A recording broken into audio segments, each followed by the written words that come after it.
తెలంగాణ రాష్ట్రంలో ఏవైతే వర్గాలు అనే మాట అన్నా చెప్పిండో ఆ వర్గాలు సంఘాలన్నీ ఒకటే అవ్వబోతున్నాయి. ఈ సభ ద్వారా మీకు తెలియజేస్తున్నా నా బాధ్యత నేను తీసుకుంటున్నా.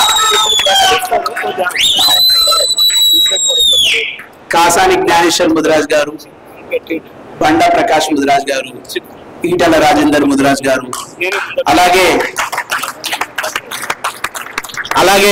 ఇంకా కొన్ని సంఘాలు కూడా రీసెంట్ గా ఏర్పరచుకున్నటువంటి సోదరులతో కూడా మాట్లాడి ఒకే వేదిక పైకి తీసుకొచ్చి ఒక కార్యక్రమాన్ని చేపట్టబోతున్నాం.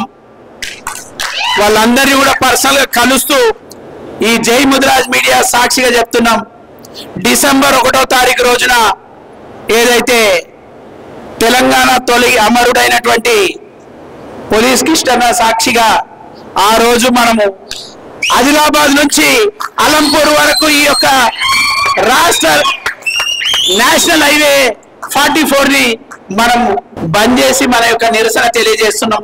ఈ యొక్క కార్యక్రమానికి ఆ పిలుపుని ఈ వేదిక ద్వారా ఇస్తున్నాం.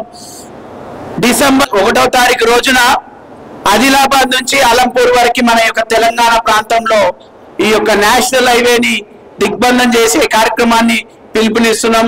ఈ యొక్క పిలుపుకి ప్రతి ఒక్క ముదిరాజ్ యువతి యువకులతో పాటు ముదిరాజ్ ప్రముఖులందరూ కూడా హాజరై మన యొక్క న్యాయమైనటువంటి కోరిక బీసీడీ నుంచి ఏకి మార్చాలన్న యొక్క డిమాండ్ ని రాష్ట్ర ప్రభుత్వానికి ఆ యొక్క నిరసన ద్వారా తెలియజేస్తున్నామని ఆ యొక్క కార్యక్రమాన్ని విజయవంతం చేయాల్సిందిగా ఈ సభ ద్వారా మీ అందరినీ కోరుతున్నాను.